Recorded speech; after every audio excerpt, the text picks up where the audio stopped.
Hi guys, I am John Carrick, author of Legacy of a Mad Scientist and the Legend of Ashley Fox. Today we're looking at 100 Bullets 54, and yeah. But first, the Empress Kali, which is appropriate for the current world order, thousand-handed death. And we're going to save this one for after the Eight of Spades conflicted deck 4. 100 Bullets 54, Brian Azzarello, Eduardo Risso. And Wylie has just heard the word Croatoa from Martin, aka Gabe. And in front of April and Dizzy and Ronnie and Harry, who I don't see right here, Wylie has just punched the wall and scared poor Gabe to death. Gabe said the word Croatoa, and all Wylie's Minutemen memories came flooding back, or he overreacted. And he broke the wall, and everyone's there. It's the bar in the middle of the afternoon, and this is what bar owners hate. This is Harry.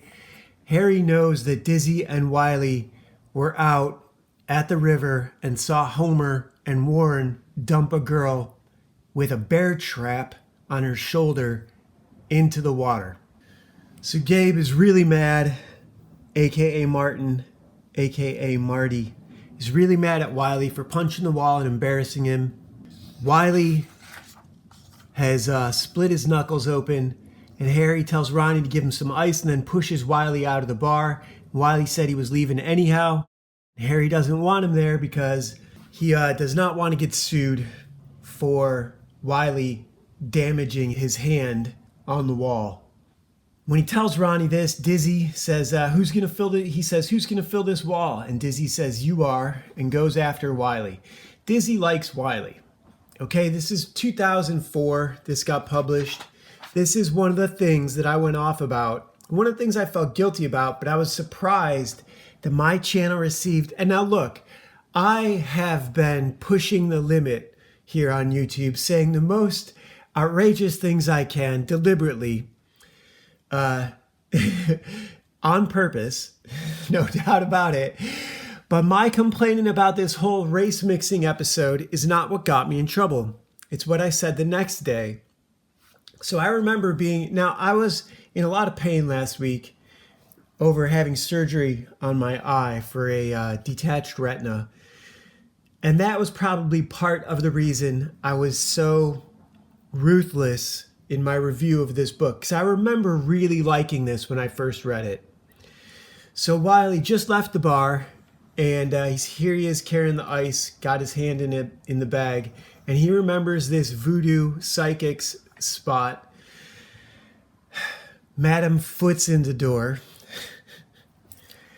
And Wylie stands there, and in the reflection of the window, he remembers he being there with Rose, and how she told him she had to leave, she had to go to Miami, but that she wanted to get their future told because she saw him in the palm of her hand. And this is the Palm Lounge that he's always hanging out at.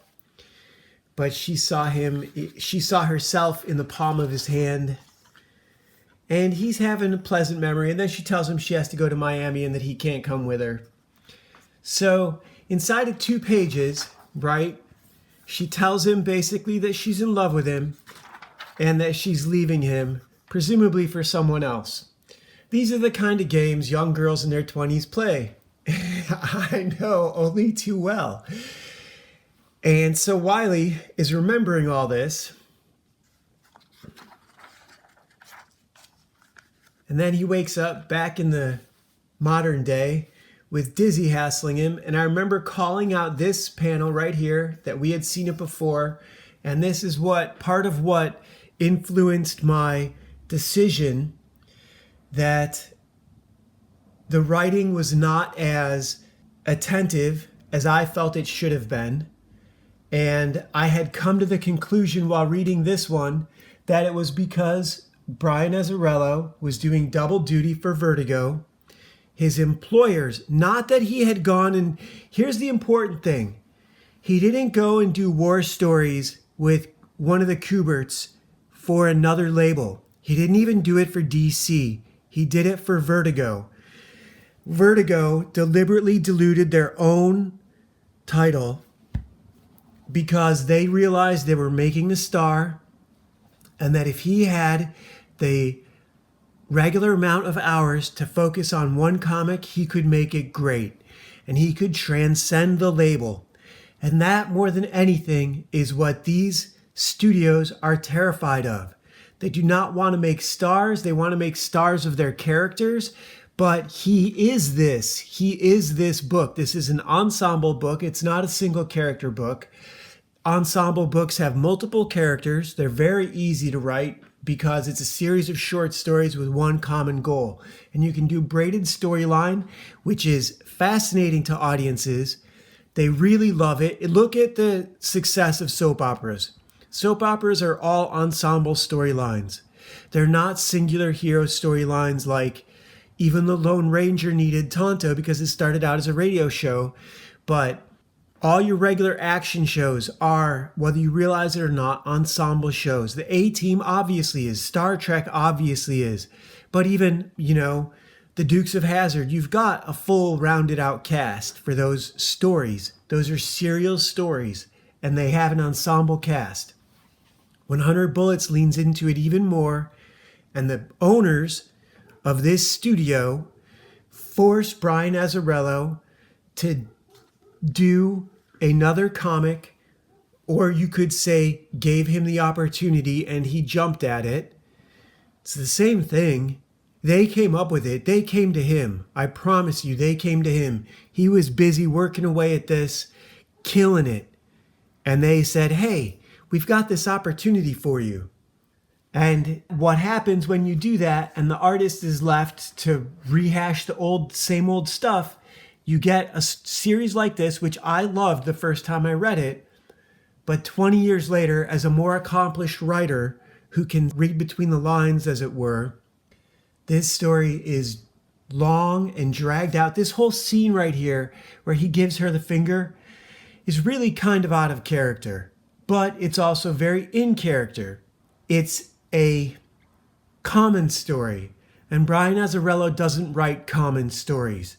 He doesn't do this. He doesn't go with the first, what this feels like is a novice story, where what's happening is the author is going with the first solution that presents itself to his mind, and it's either Brian Azzarello not at his best because he's doing double the amount of work, or it's Eduardo Risso, the artist, filling in while his boss is distracted on another series.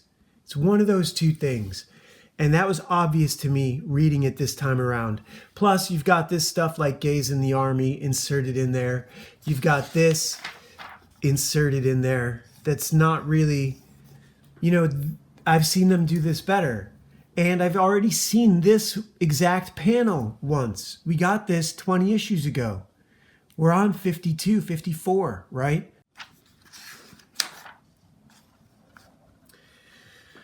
So yeah, I accused the owners of Vertigo of double dipping, and it showed.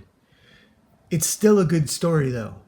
I still get the characters. The characters had already been established enough that it still works. Dizzy comes with him. They have a bit of an argument, and then she again points out that Shepard's done a lot for her, and Wylie's like, he caused the death of the only person I cared about.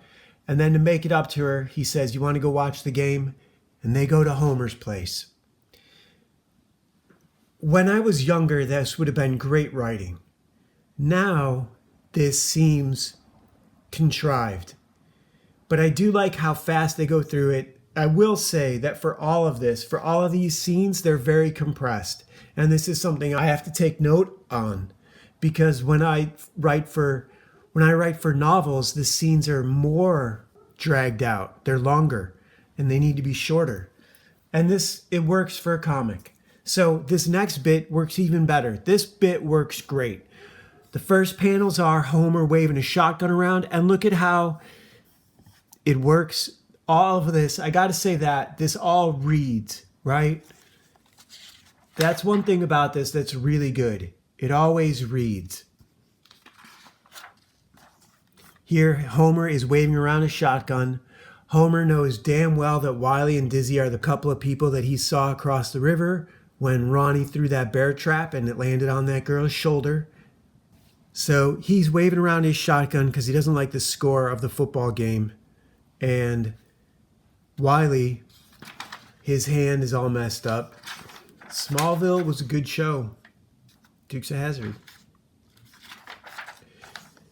The wife brings in hamburgers. Homer asks if there's any beer left. Wylie goes into the bathroom to look after his hand.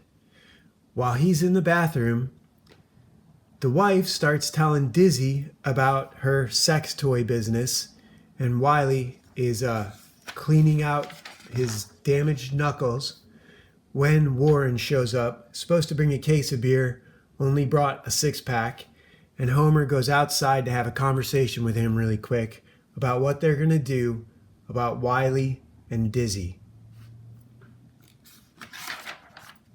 This is great. And I was complaining about the degenerate white people, and it's really the evil white people that bother me most, more than the degeneracy.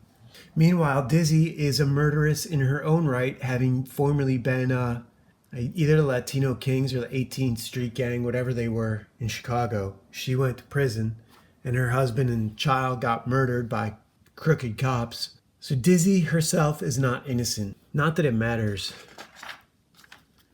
The storytelling is great. The storytelling is great. And I love how easy it is to read.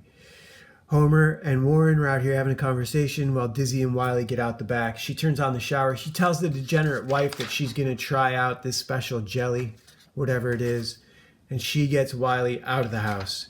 But then they split up again, which is this. See, this is the part of the story that does not feel like Brian Azzarello at his best.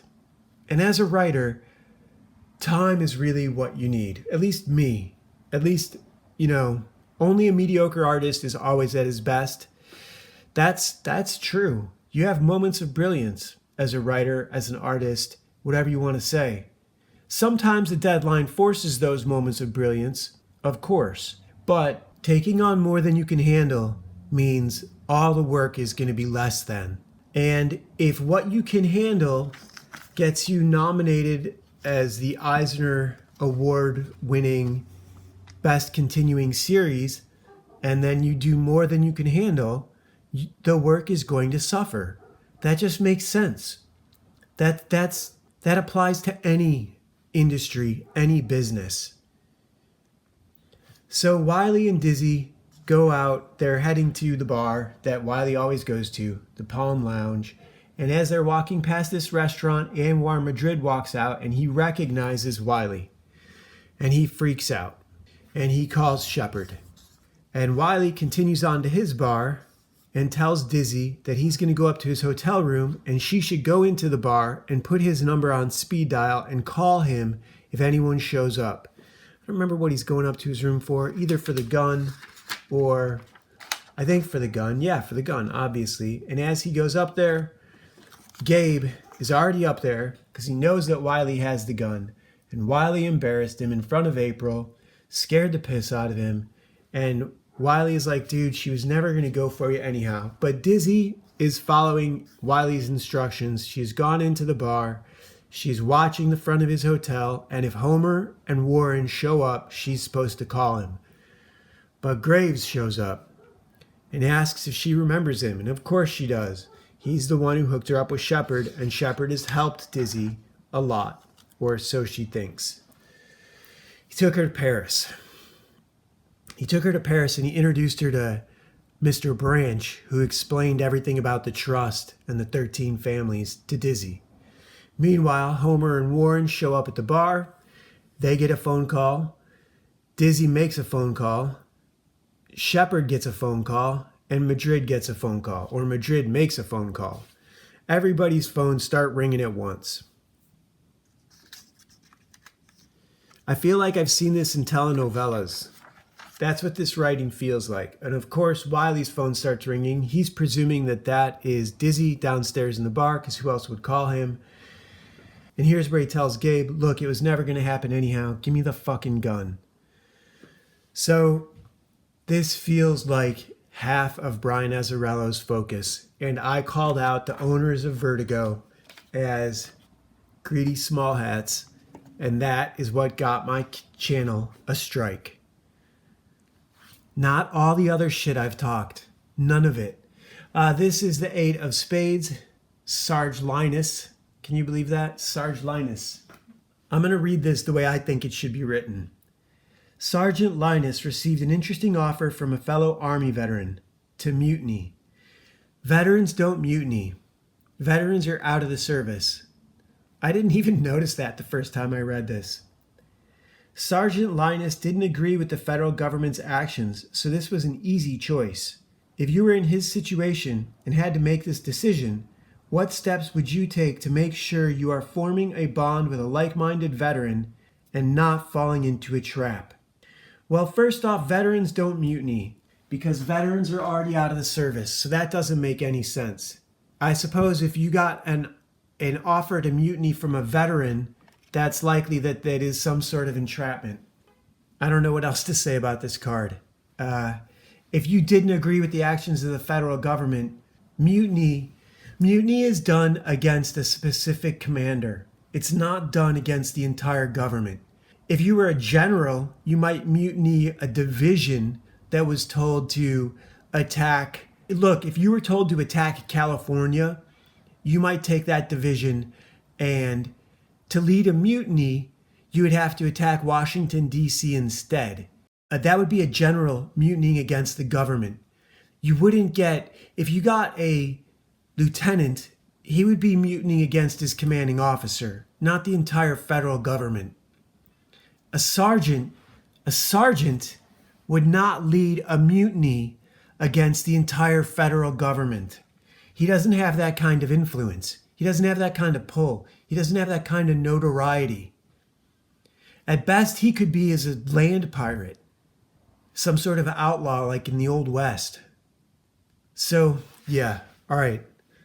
I will redo the next one tomorrow. See you guys tomorrow.